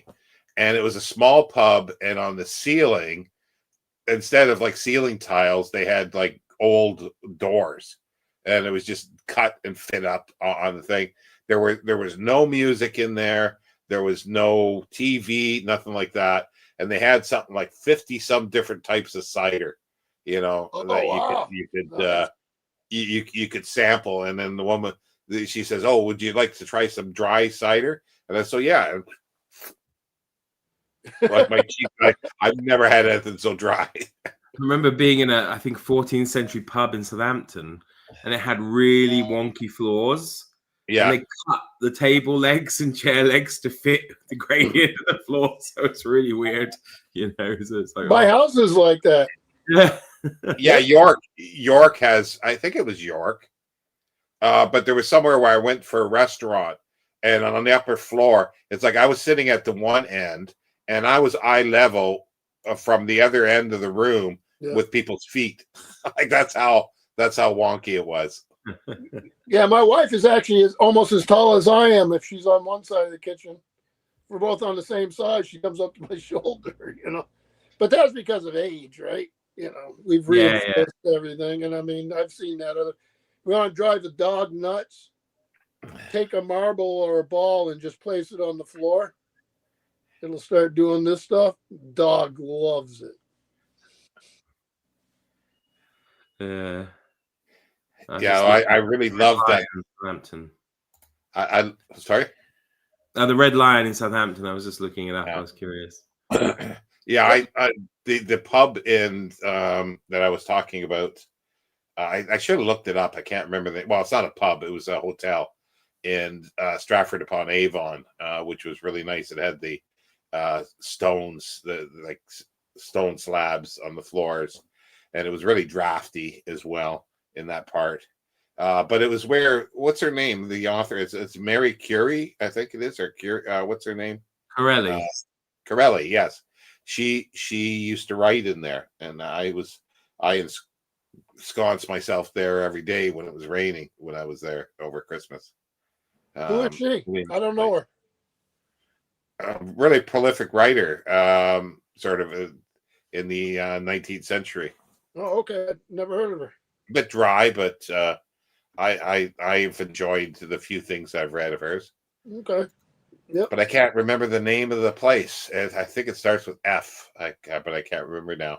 But it was just great because like the hallways were wide and they had little niches and they had couches, and then they had these big rooms that if I guess for banquets and things like this, but it was definitely Tudor. Like it was just like, nothing has been touched since Tudor times. Like the furniture was all authentic as well. Oh, wow. So that was really cool. This is a house is actually now home to the Shakespeare Institute. Oh, okay. Sorry? What is her house? Yeah, Marie Corelli's house is home to the Shakespeare Institute. Yeah. But she used to go to this. It was a tavern, I think, at the time before. Now it's a hotel chain. But at least they've kept the front part of it authentic, which is really nice. And I just can't remember the name of it. It was 2 Tudor houses, I think, put together originally. But there's lots of buildings like that there. They're all over the place, but they're really nice to go into, especially if the interiors are original as well. I do enjoy these when you get little tidbits of things. And it says she spent her final years in Stratford. She fought hard for the preservation of the 17th century buildings and donated money to help their owners remove the plaster or brickwork that often covered their original timber facades. She would boat the Avon in a gondola, complete with a gondolier that she had brought over from Venice. In his autobiography, Mark Twain had a deep dislike of Corelli, describes visiting her in Stratford and how the meeting changed his perception. Whoa. Mark Twain probably had a few people he didn't like, so I think we'd have to. Yeah. Maybe the people who didn't think he was God, maybe. I don't know. Oh, boy. Yeah, I think he's funnier than hell. I love his humor. But, yeah, I imagine he was a handful. I mean, she may well have been, too, So her last name was she from Venice? No, I mean, her real name seems to be Mary Mills. So I wonder what the story behind Corelli is. She married somebody named Corelli, or? What does it say here? After she married someone called Mackay, so she became Mary Mackay for a bit. First, I married Marie. She went from being married to Marie. Attempted to conceal her illegitimacy, and to that end disseminated a number of romantic falsehoods about her parentage and upbringing, including stories of adoption or descent from the Italian nobility. Her unreliability as a narrator complicates the task of reconstructing her biography. Recent research suggests that Corelli may even have been adopted by Mackay and Mills from another family called the Codys. I'm not even sure what's going on there, but it sounds very, yeah. Okay, so maybe Mark Twain had a point. Possibly. Yeah. Possibly. Yeah. Maybe not. I do like the fact that she just brings a gondolier over from Venice, though, to just punt her up and down the Avon because she likes to travel by gondola instead of like. It is cool to do that. Well, not on a gondola. I wasn't on a gondola. I was on a little boat that actually had a motor, but I was the only person there because Christmas is downtime for them in a sense. She did get convicted of food hoarding during the First World War. Oh. So who was it? Edith Sitwell, am I right? That wrote that book, English Eccentrics? Yeah. Yeah. That book was fantastic. I mean, some really cool people. Well, she should have been in there herself. The whole really? Sitwell family are just very strange, but interesting. Yeah, I got the folio edition, so they had some really great paintings in it, or cartoony things to the people that were hilarious. Well, they're just long lines of them. And I love them when you get them, like, the like Collingwood, for example. You know, when they go into Trafalgar and stuff, he's the one who goes first. Like he's like, let's go. So he charges his ship in, and like almost, I think all but 3 of the officers were killed. And like there's reports he just wanders around the deck eating an apple or something, pointing he hasn't got anything on it. He gets shot through his coattails or something, and he just keeps eating this apple and directing everybody off while they're doing stuff. And you think, how, you know, the nerve to be able to do that. The fact he's not even fazed by it, really, you know. Yeah, I would actually, if I was on the ship with him, I wouldn't call it nerve, but I would be really worried. Well, isn't that like, you know, people that are either psychopaths or you know, or have that kind of thing, that's how they're like, there's a certain psychological thing that, yeah, they just don't, they don't have any fear at all, because they don't realize what's going on around them, you know. Yeah. I don't know. He's a very decent man, though. I really got to like him reading that book. Just, you know, he's a big animal lover. He had the same dog for 19 years that used to cut the company. Yeah, which of course is a good thing for me. But yeah. And his crew loved him. You know, all the crews he had loved him. So. Well, that says something, because we've heard of ships where that wasn't the case. Yeah. I mean, they say it's a combination of Cochrane and Collingwood is the making of Jack Aubrey. So, yep. So, and Captain Kirk, and probably Captain Kirk. Oh with a yeah, bit for of Captain sure. Cook thrown in there as well. Yeah. Because I mean, those books, especially like I know that Gene Roddenberry read a lot of that stuff. That's also why, of course, you know, you have Sulu is named after the Battle of the Sulu Sea. And all that stuff. So these characters sometimes have a lot of influence. I know C.S. Forester was pretty straightforward that Cochrane was, you know, where he got his inspiration. So yeah, that's pretty neat stuff. Yeah, it's always nice when you have little stories like that. Yeah. So what are you reading right now, guys? Well, I've been doing Shorty September, so I've been doing 1 book a day for the last 27 days. And today's book was this one. Gerald. Which was very enjoyable. Very enjoyable, I have to say. It was charming. So yeah, but I am looking forward to getting into some more history once this is over with. So well, you read that. You should do a Farley Mowat. I don't know. I don't think you've ever read a Farley Mowat. There's a lot of his that are. I don't think so. If I survive to the end of September. Yeah, the nautical one. One of my favorite books ever written was Gray Seas Under. It's about by Farley Mowat. It's about a deep sea salvage tug, the Foundation Franklin, I think it was called. What a book! No.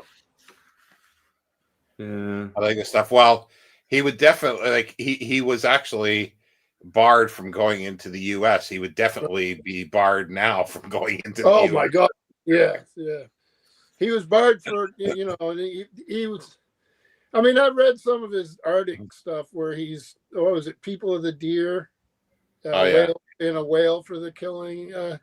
He must have been like he probably was eccentric, I would think, but he must have been a fascinating guy to talk to. Well, I remember seeing him on TV, or at least like there must be YouTube stuff. I've never picked it up, but I remember seeing him talk, like, you know, like in interviews with people, and he just sort of, you know, if he thought the person was an idiot, he'll just say it, you know, out. You know, he wasn't diplomatic. Doesn't it? It saves a lot of time. Yeah, he wasn't diplomatic, that's for sure. I found the bit in here. It says cannonballs from the Royal Sovereign and Santa Ana were striking each other in midair and falling, deformed and flattened into the water. It was as hard an action as there ever had been, and it was to the finish. Even so, Collingwood appeared unconcerned. Robinson caught sight of him again, walking the break of the poop with his little triangular gold-lace cocked hat, tight silk stockings and buckles, musing over the progress of the fight, munching an apple. That rocks. Yeah, but he's definitely he's insane. Like he had to have been insane, like in some form. Well, he was only one of, as I said, one of three, including him, officers left alive on the poop deck even at this stage. So I mean, and it's not just dead, right? It's dead because a splinter this long. Oh yeah, yeah. A cannonball took off an arm or a leg or a head. It's actually the next part says, Mark. It says his master William Chalmers had been blown almost in two by a cannonball, and he was slain. I supported him till two men carried him off. He could say nothing to me but bless me. But as they carried him down, he wished he could but live to read the account of the action in the newspaper. He laid in the cockpit among the wounded until the Santa Ana struck her colours, and joining in the cheer which they gave her, expired with it on his lips. Ah, good old British hero. Oh boy! Because he was in two pieces. Carrying him? Yeah. Right, one for each part. Yeah, it's amazing how they actually, lived even minutes after that kind of stuff, or even longer. That makes it worse. Yeah. That makes it worse. I mean, you got a splinter through your forehead, pinning you to the deck, and he's going, munching an apple, walking right over you. Good Lord. Yeah. They were a different breed, really. They were a different breed. It's like that's a bit of very British prose you just read. I'm just gonna. Oh yeah, for sure. But I mean, it's like great book, biography of a Second World War general, Adrian Carpenter Wyatt. Do you know him? So it's called Happy Odyssey, and he joined up in the late 19th century, I think early 20th century. But his book's incredible because it details his military autobiography. He wins the Victoria Cross, but he doesn't mention it at all in his biography. In his autobiography. He doesn't think it's worth mentioning. Wow. Instead, it's up to Winston Churchill to mention it in the foreword of his book. And you think, well, how could it be so exciting, if he doesn't mention it? But he's well known for having the greatest Wikipedia introduction, and I pulled it up just for you because I think it's brilliant. It says Lieutenant General Sir Adrian Paul Gidgley Carton divulged an Irish descent. He was awarded the Victoria Cross. Blah blah blah blah blah. He served in the Boer War, the First World War, the Second World War. He was shot in the face, head, stomach, groin, ankle, leg, hip and ear. He was also blinded in his left eye, survived 2 plane crashes, tunneled out to a prisoner of war camp and amputate them. Describing his experiences in the First World War, he wrote, "Frankly, I enjoyed the war." He needs an apple. They got to get that guy. But the funny thing is, until you read the book, you think, okay, yeah, he escapes from 2 plane crashes, whatever. But in one of them, he gets shot down. I can't remember if it's the Germans or Italians, but he gets shot down in the water. And bear in mind, by this stage, he's only got one arm and one eye. Oh, he's swimming in it's like only him. Well, it's better than that. It's better than that. Because only him, and I don't know if it's the pilot or co-pilot, the only survivors. So Carter takes it on himself to pull the guy like 2 miles to shore with one arm. And then he gets arrested, of course, and thrown into a prison camp. He escapes. Of course he escapes. Yeah, he escapes. He tunnels out. Very hard to spot because he's got one eye, he's got no arm, and he doesn't speak a word of Italian. I'm going to tell you what, great book. We need to, that would have been the guy that somebody should have done a movie with Peter Sellers as the man. Oh, yeah. He's like that Black Knight in Monty Python's Holy Grail. Like, your arm's off, isn't it? Just by oh Jenny. My gosh, that is price. I'll never get that image out of my head again in my whole life. It's a great book, though. It's a great read. I mean, yeah, he doesn't. Well, it's like I think he's married twice, and he has like Okay, now that's breaking Well, the bounds of. and he has like 2 or 3 children. Never mentions them. There's so much going on. He never mentions almost anything about a little bit about his early days, and then everything. And he talks about how he was injured so much that every time in the First World War he returned to the hospital. They had his monogrammed pajamas, usual room service. And he used to go. I mean, he would write things. He's like a Melchett figure because he's like, we went over the top, and I don't know, Sergeant Wilkins was a bit of a coward today. If only I'd had my revolver, I would have shot him on the spot, because he didn't carry a gun with him. He would walk around just with his swivel stick. He would march out into no man's land, and the gun's going off, just directing everybody with his. And you just think, madness. Maybe it's a good thing he didn't carry a gun. Yeah. He probably would have shot half his own men. Probably. But would have been able to see No. You cannot. You have to make a movie out of this guy. I can't believe there isn't one. I mean, seriously. And the book's it's pretty short. It's a weekend read. Happy Odyssey. Well, I'm sure Monty Python, because I can think of several skits that I bet he inspired. I'm sure he inspired. I never heard of him. This is amazing. That's just amazing. No, and he lived quite an age. I think he was in his 80s when he died as well. It's not like because he ended up being like Britain's representative to Chiang Kai-shek or something. And he had probably scared the living shit out of Chiang. Probably. Well, I think he has a plane crash in the Himalayas as well. I can't remember. It's insane. And he ended up, the thing that gets him, the thing that finally puts him on his back, so to speak, is when he's a bit older. He's walking downstairs and he trips on this rug and breaks his back. Oh. And that puts him out of action for a bit, at least, anyway. But all I can think of, remember in Pink Panther, the parallel bars? Yeah.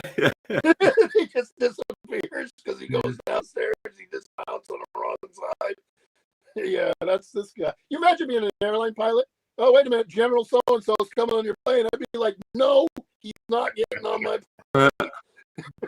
I'm going to crash. There's if he does, right? Yeah. No, it's this guy's incredible. It really is. As I say, it's so funny that it's up to Churchill to write in the foreword that this guy won the VC. He doesn't mention it otherwise. If I'm Churchill and they tell me that guy's getting on a plane with me, no, he's taking the one behind us. Yeah, he's either extremely lucky or extremely unlucky, I suppose. There's stories that I read. Well, there's that one, the woman that was on the Titanic that survived. Then she was on the Britannic, and, and all these things. And there's lots of I think sailors that have been like that kind of thing. Like how many ships they were on that were sunk, but they didn't die. They call them Jonas after a while, right? You don't want them on your ship. Yeah. But it's amazing how many there actually are when you start looking into it. And this, what was she was a nurse, I think. That's not the unsinkable Molly Brown, is it? I'm not sure if that's her name. I know the story you mean. Yeah, because like she was on like 4 ships, I think, eventually that were sunk underneath her. So, here's a question for you. Speaking of museums, one of the things I love about Great Britain Institute, do they have a museum? Yeah, they do. I can't remember where it is though. RNLI Museum. Boy, there's actually quite a few. There's one in Whitby. Oh. Yeah. So the northeast, you've got Redcar, you've got Whitby, you've got Bamburgh. Well, Redcar is on the coast as well, or mostly. So I guess that makes sense. Yeah, they are amazing organization. So you got 2 here. You got one 20 miles to the south, and you got one, 10, 12 miles to the north, I think. Says the Whitby Lifeboat Museum, once an RNLI lifeboat station, its Victorian double boathouse celebrates Whitby's award-winning lifeboat history with a treasure trove of paintings, medals, photographs, and mementos of old Victorian lifeboats in there. You can visit as well. Oh man, Yeah. I'd love to see You can that. take a virtual tour of the museum as well. So, yeah, Oh, I'll do yeah. that then. Yeah. So it has a custom-built double boathouse that was used from 1895 to 1957. They display the RNLB Robert and Ellen Robson lifeboat, which was built in 1918. Housing Victorian launching carriage, display models, paintings, all sorts of stuff. Yeah, so it looks pretty cool, actually. Yeah, I That'd be worth seeing. think there's quite a few museums of that kind of stuff in Whitby. I think like small, and then like I say, like that's why it's so close. Like I think I would be spending days there if I could get around. Walking. Well, I mean, there's a cool one here, definitely. The Museum of Victorian Science in Whitby. That would be fun. Steampunk Dream. Yeah, And you got the Whitby Museum, Abbey House Visitor Centre, Museum of Victorian Science, Captain Cook Memorial Museum, Dracula Experience, Robin Hood's Bay Museum. So. Wow. Yeah, that's the further south. Yeah. Oh, it's actually the Cook Museum is actually in his house. Oh wow. Yeah, situated in the house where Captain Cook lived. Nice. There's got to be something about shipbuilding there too, because they did at his time they were building ships. It might be up in Newcastle though, eh? Maybe. Because I know you've got the transatlantic slave trade and stuff museums on the Liverpool West Coast. Yeah. That's yeah. Sunderland has a maritime heritage museum which preserves the shipbuilding heritage of the Northeast. Yeah, that's not too far away either. Not at all. No. So was it Cornwall where they had all the smugglers? Because I remember that's a museum for smugglers. I'd like to see that. Yeah. I think that's pretty Jamaica cool. in and all that. Yeah, just the slavery museum is amazing in Liverpool because it's a whole floor, like it's one of the floors, and then the other floor, a couple floors, is maritime stuff, and there's just like hundreds and hundreds and hundreds of paintings, just fabulous, huge paintings. And I was really sort of pissed off. I went to their little shop, and I expected to find, postcards of almost all the paintings. They didn't have any. It's like they're missing something there, Yeah, the other thing I'd like to see is I read that book years ago. I think it's Bella Bathurst wrote, The Lighthouse Stevensons. So I'd like to get around.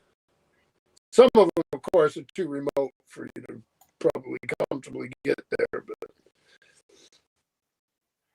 yeah, I've got a neat one. I think I've shown a book. Sorry, it's a little other book. It's about light ships. Yeah, it's on light ships.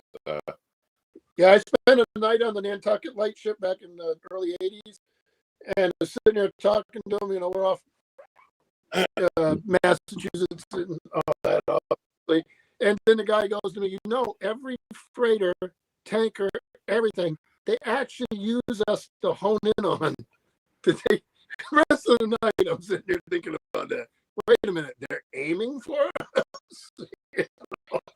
That can't be good. What a little teeny thing. I love a little video that's around. I don't know, a warship or something saying, they got something, a heading, and they see something on the radar, and they're on the radio saying, get out of the way.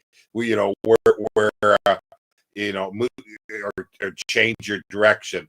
And the other ones are saying change your direction, and it turns out that that the one is a lighthouse. We know who wins. You can have all the. Doesn't matter how big of a warship you are. Yeah. There's the Jarrow. This sounds cool. There's the Jarrow Anglo-Saxon Farm and Village and Bead Museum, which would be quite cool. Oh, I'd like to go there. There's the Museum of Archaeology at Durham, part of Durham University. Oh. And then probably one for you both, I guess. Maybe specifically museum. What is that?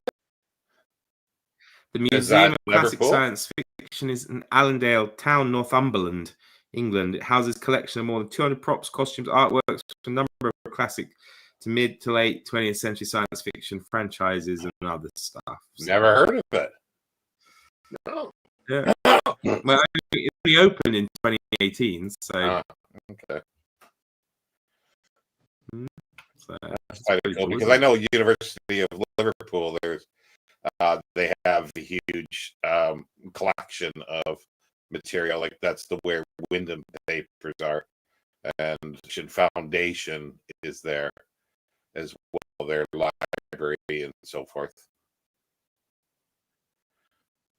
Yeah, didn't John Clute just leave his collection to somebody? I think his second or third collection. Like he gave one collection to the foundation, I think, and I think recently, yeah, he gave another collection to somebody. Like what he kept from one that, or he just reconstructed it or something. I don't know. Yeah, we need all this stuff to be preserved, you know.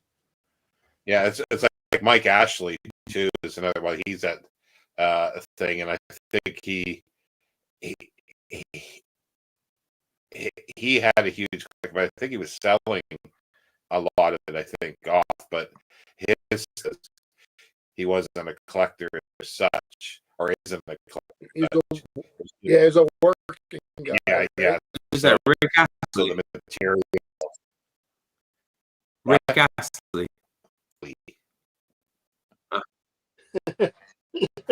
Either Mike Ashley or Michael Ashley. He's published as both. If you saw any of these, what is it? Not the Big Book, or what are they called? The I'm gonna have to go, gents. Sorry, I will say cheerio. Great to see you. Good to see you, Mark. Have a good one. Yeah. Stay in touch. See you later, chaps.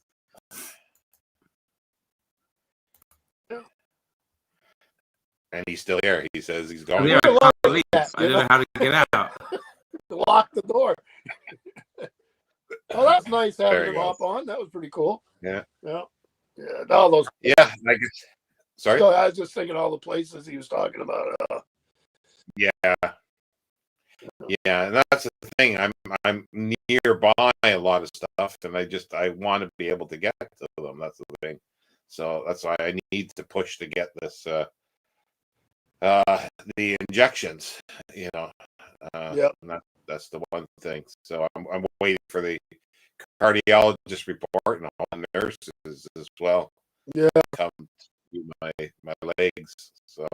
Yeah, I mean, it'd be good for you to see all these places. I know it's good for. I mean, I think I don't do it as much as I should even around here, and this is where I'm from. And there's places around here that I haven't seen because I figure I can always see them. It's just not true. You got to go do it, right? Well, there's been a push here that over 60, I think, you get a free bus pass.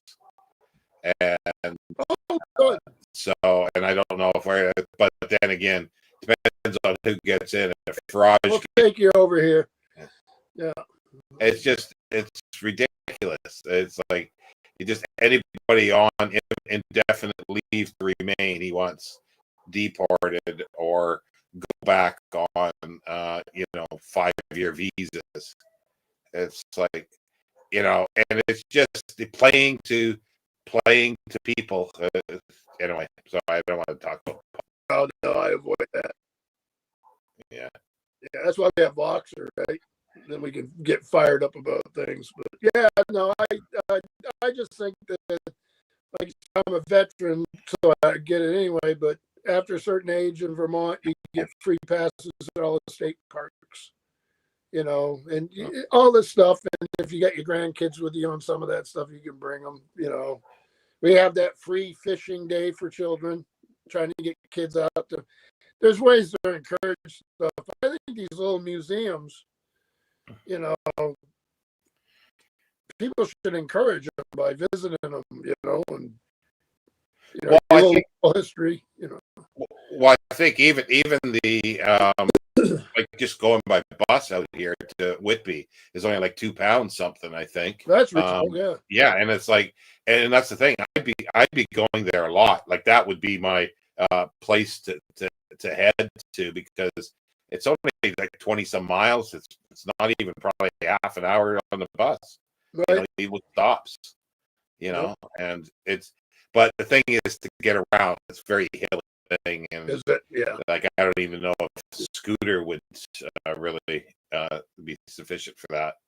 I'd have to give it a try and see, or just go to specific places, like pinpoint and go by bus or something like that. Maybe take a taxi to one place, and that would be that days. If there's Bedford with taxis, I just call up and I can go anywhere around Bedford for like £4 or £5. Here to even go to my doctor's office is like 20 some pounds each way, and it's not less than a mile away. Less than a mile away. It's because the taxi has to come from like almost 20 miles away to pick me up, and that's why it's so expensive. Yeah, you'd have that problem here because we don't have. I mean, there's nothing around, so there'd be no. You couldn't make money as a taxi. Oh, all right. Scott's going. Sorry, Good luck with the Scott's Cubs. going. Yeah. Thanks. So they don't need good luck. By the way, they're just that good.